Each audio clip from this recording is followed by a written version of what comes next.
ಪ್ರಿಯ ವೀಕ್ಷಕರ ಕೆವಿ ವಾರ್ತಾ ಯೂಟ್ಯೂಬ್ ಚಾನಲ್ಗೆ ಸ್ವಾಗತ. ಕನ್ನಡ ಕಿರುತೆರೆಯ ಬಾರ್ಬಿ ಗರ್ಲ್, ಬಿಗ್ ಬಾಸ್ನ ಮಾಜಿ ಸ್ಪರ್ಧಿ ಹಾಗೆಯೇ ರ್ಯಾಪರ್ ಚಂದನ್ ಶೆಟ್ಟಿ ವಿಚ್ಛೇದನದ ನಂತರ ಸಾಕಷ್ಟು ನೆಗೆಟಿವ್ ಕಮೆಂಟ್ಗಳು ಇವರಿಬ್ಬರ ಬಗ್ಗೆ ಓಡಾಡ್ತಾ ಇವೆ. ಜೊತೆಗೆ ಇವರ ಪರ್ಸನಲ್ ಲೈಫ್ ಬಗ್ಗೆಯೂ ನೆಟ್ಟಿಗರು ಹುಡುಕಾಟವನ್ನು ಶುರು ಮಾಡಿದ್ದಾರೆ.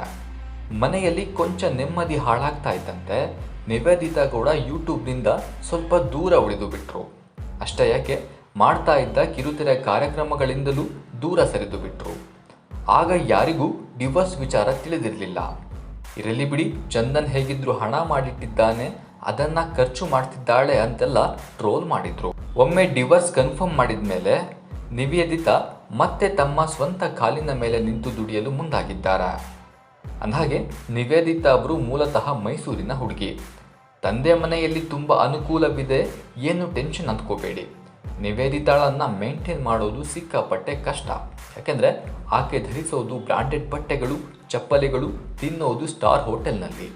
ಇಷ್ಟೊಂದು ಖರ್ಚು ಇದ್ಮೇಲೆ ನಿವೇದಿತಾ ದುಡಿಮೆ ಏನು ಅನ್ನೋ ಪ್ರಶ್ನೆ ಸಾಕಷ್ಟು ಜನರಿಗೆ ಕಾಡ್ತಾ ಇದೆ. ಅದಕ್ಕೆ ಈ ವಿಡಿಯೋದಲ್ಲಿ ನಾನು ನಿಮಗೆ ಉತ್ತರವನ್ನು ಕೊಡ್ತೇನೆ.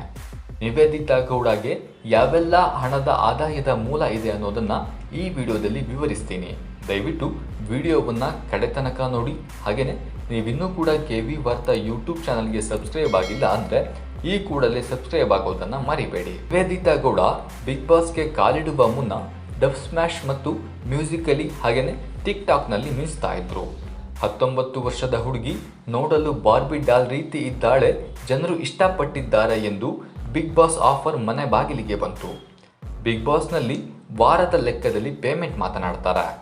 100 ದಿನಕ್ಕೂ 3-4 ದಿನ ಕಡಿಮೆ ಅಂದರೆ ಫಿನಾಲೆ ವಾರ ಮುಟ್ಟಿದ್ದ ನಿವಿ ಅಲ್ಲಿಂದ ಹೊರಬಿದ್ದಿದ್ರು.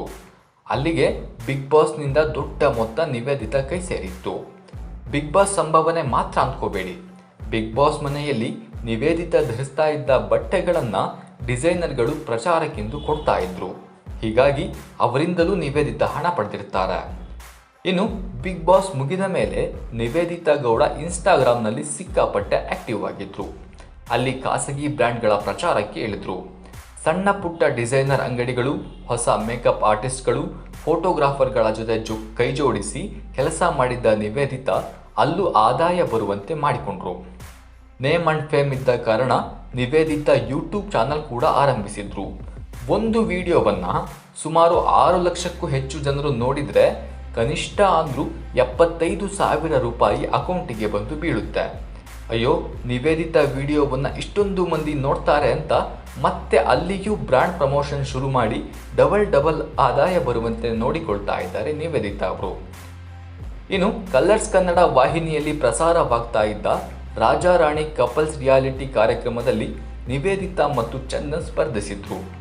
ಇದು ಡಿವೋರ್ಸ್ ಪಡೆಯುವ ಮುನ್ನ. ಅಲ್ಲಿ ನಿವೇದಿತಾ ರಿಯಾಲಿಟಿ ಶೋ ಮೂಲಕ ತಮ್ಮ ಫಸ್ಟ್ ಆದಾಯ ಪಡೆಯಲು ಶುರು ಮಾಡಿದ್ರು. ಈ ಕಾರ್ಯಕ್ರಮ ಹಿಟ್ಟಾದ ಬೆನ್ನಲ್ಲೇ ಗಿಚ್ಚಿಗಿಲಿಗಿಲಿ ಕಾಮಿಡಿ ಶೋ ಕೂಡ ಒಪ್ಪಿಕೊಂಡ್ರು. ನಿವೇದಿತಾ ಪೆದ್ದು ಮಾತು ಜನರಿಗೆ ಇಷ್ಟವಾಗಿ ಆಕೆಗೆ 2ನೇ ಸ್ಥಾನ ಕೊಟ್ಟು ದೊಡ್ಡ ಮೊತ್ತವನ್ನು ಗೆಲ್ಲಿಸಿಕೊಟ್ರು. ಅವರಿಗೆ ದೊಡ್ಡ ಮೊತ್ತ ಬರುವುದು ಹೌದು, ಆದರೆ ಡಿಮ್ಯಾಂಡ್ನಲ್ಲಿ ಇರುವ ವ್ಯಕ್ತಿಗಳು ಕಾರ್ಯಕ್ರಮದಲ್ಲಿ ಭಾಗಿಯಾಗುವುದಕ್ಕೆ, ಸ್ಕಿಟ್ ಅಭ್ಯಾಸ ಮಾಡುವ ದಿನ ಪ್ರತಿಯೊಂದನ್ನು ಲೆಕ್ಕ ಮಾಡಿ ಸಂಭಾವನೆಯನ್ನು ಪಡಿತಾರೆ.